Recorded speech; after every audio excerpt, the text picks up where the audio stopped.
ओम नमः शिवाय दोस्तों, आप सभी का मेरे चैनल नारायण रत्नावली में बहुत बहुत स्वागत है। आज की इस वीडियो में मैं आपको गणगौर पर्व के बारे में बताने जा रही हूँ। गणगौर पर्व चैत्र माह के शुक्ल पक्ष की तृतीया तिथि को मनाया जाता है।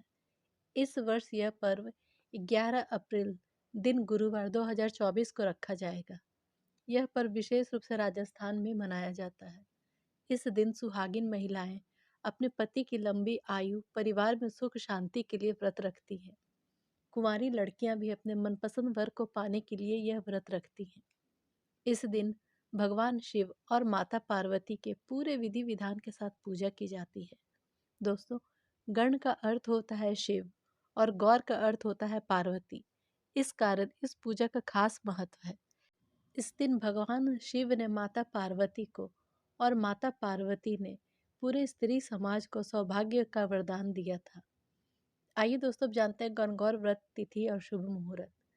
चैत्र मास के शुक्ल पक्ष की तृतीया तिथि 10 अप्रैल को शाम 5:32 से शुरू हो रही है और 11 अप्रैल को दोपहर 3 बजे समाप्त होगी। उदया तिथि 11 अप्रैल को होने के कारण यह व्रत 11 अप्रैल को ही रखा जाएगा। सबसे पहले नहा धोकर स्वच्छ वस्त्र धारण करें, 16 श्रृंगार करें। उसके बाद अपने इष्ट देवी देवता के ध्यान से दिन की शुरुआत करें। अब घर के किसी पवित्र स्थान पर 24 अंगुल चौड़ी और 24 अंगुल लंबी वर्गाकार वेदी बनाकर उस पर हल्दी, चंदन, कपूर, केसर से चौक पूरे। फिर इस पर माता पार्वती और भगवान शंकर की मूर्ति को स्थापित करें और विधिवत पूजा करें। फिर माता पार्वती को प्रेम से सुहाग सामग्री अर्पित करें। माँ गौरा को चढ़ाया हुआ सिंदूर अपनी मांग में अवश्य भरें। फिर पूरे श्रद्धा के साथ कथा सुने और आरती करें। आइए दोस्तों, कथा सुनते हैं। एक समय महादेव जी नारद जी के साथ देश भ्रमण को निकले। साथ में माता पार्वती जी भी थी। चलते चलते तीनों एक गांव में जा पहुंचे। उस दिन चैत्र शुक्ल तृतीया तिथि थी। गांव वालों ने जब सुना कि भगवान शिव पार्वती जी के साथ यहाँ पधारे हैं, तब कुलीन स्त्रियां उनके पूजन के लिए सुंदर सुंदर और स्वादिष्ट भोजन बनाने लगी। इसी तैयारी में उन्हें बहुत देर हो गई, किंतु निम्न वर्ग की स्त्रियां जैसे बैठी थीं, वैसे ही थालियों में हल्दी चावल रखकर दौड़ती हुई शिव पार्वती के पास जा पहुंची। पार्वती माँ ने उनकी पूजा स्वीकार कर ली और उनके ऊपर तमाम सुहाग रस छिड़क दिया। वे अटल सौभाग्य को प्राप्त करके वापस लौट गईं। इसके बाद उच्च कुल की स्त्रियां 16 श्रृंगार और आभूषणों से सजी हुई अनेक प्रकार के पकवान और पूजा की सामग्रियों को सोने चांदी के थालों में सजाकर पूजा करने के लिए आईं। उन्हें देखकर शिवजी ने कहा, हे पार्वती, तुमने तमाम सुहाग रस तो साधारण स्त्रियों में बांट दिया, अब तुम इन्हें क्या दोगी? पार्वती जी ने उत्तर दिया, आप इनकी चिंता मत कीजिए। उन्हें सिर्फ ऊपरी पदार्थों से बना रस दिया था, इसलिए उनका सुहाग धोती से रहेगा। परंतु मैं अपनी उंगली चीरकर अपने रक्त का सुहाग रस दूंगी। जिसकी मांग में यह सुहाग रस पड़ेगा, वह मेरे समान ही तन मन से सौभाग्यवती होगी। जब स्त्रियां पूजन कर चुकी, तब पार्वती जी ने अपनी उंगली चीरकर उन पर छिड़की। जिस पर छींटे पड़े उसने वैसा ही सुहाग पाया। इसके बाद पार्वती जी ने शिव जी की आज्ञा से नदी तट पर जाकर स्नान किया। फिर बालू के महादेव बनाकर वह उनका पूजा करने लगी।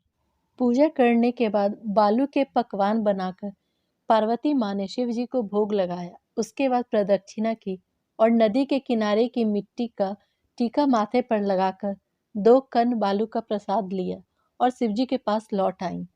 इन सब पूजन में पार्वती जी को नदी के किनारे बहुत देर हो गई थी। महादेव ने उनसे देरी का कारण पूछा, तो उन्होंने कहा, वहां पर मेरे भाई भावज मायके से आ गए थे, इस कारण देर हो गई। शिवजी ने पूछा, तूने पूजन करके किस वस्तु का भोग लगाया और स्वयं क्या प्रसाद खाया? पार्वती जी ने उत्तर दिया, मेरी भावजों ने मुझे दूध भात खिलाया, उसे ही खाकर मैं चली आ रही हूँ। यह सुनकर शिवजी भी दूध भात खाने के लिए वहां चल पड़े। पार्वती जी दुविधा में पड़ गई। उन्होंने शिवजी का ध्यान करके प्रार्थना की, हे प्रभु, यदि मैं आपकी अनन्य दासी हूँ, तो आप इस समय मेरी लाज रखिए। इस प्रकार प्रार्थना करते हुए वे भी शंकर जी के पीछे पीछे चलने लगी। अभी कुछ दूर ही चले थे कि उन्हें नदी के किनारे एक बहुत ही सुंदर माया का महल दिखाई देने लगा। जब वे सब महल के भीतर पहुंचे, तो वहां शिव जी के साले और परिवार के सभी सदस्य मौजूद थे। उन्होंने बहन बहनोई को बड़े प्रेम से स्वागत किया। 2 दिनों तक खूब मेहमानदारी होती रही। तीसरे दिन सुबह सुबह जब पार्वती जी ने शिव जी से चलने को कहा तो वो तैयार नहीं हुए।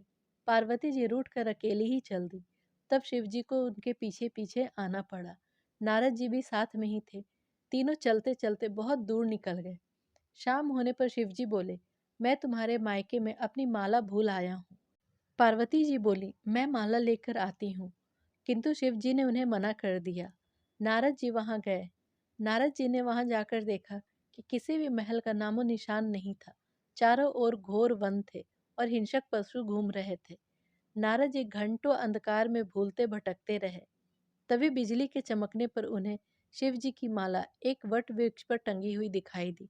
नारद जी उसे वहां से लेकर भागे और शिव जी के पास पहुंचकर अपना सारा वृतांत बताया। शिव जी ने हंसते हुए कहा, यह पार्वती जी की ही लीला है। तब गौरी पार्वती ने विनम्र होकर कहा, मैं किस योग्य हूँ, यह सब तो आपकी ही कृपा का प्रभाव है। शिव और पार्वती जी की बातें सुनकर नारद जी ने उन्हें प्रणाम किया और कहा, माता, आप पतिव्रताओं में सर्वश्रेष्ठ हैं, सौभाग्यवती आदि शक्ति हैं।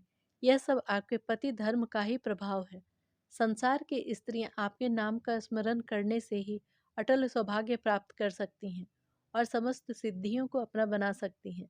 फिर आज के दिन आपकी भक्ति भाव से पूजा आराधना करने वाली स्त्रियों को तो अटल सौभाग्य मिलेगा ही। ऐसी इस व्रत की महिमा है।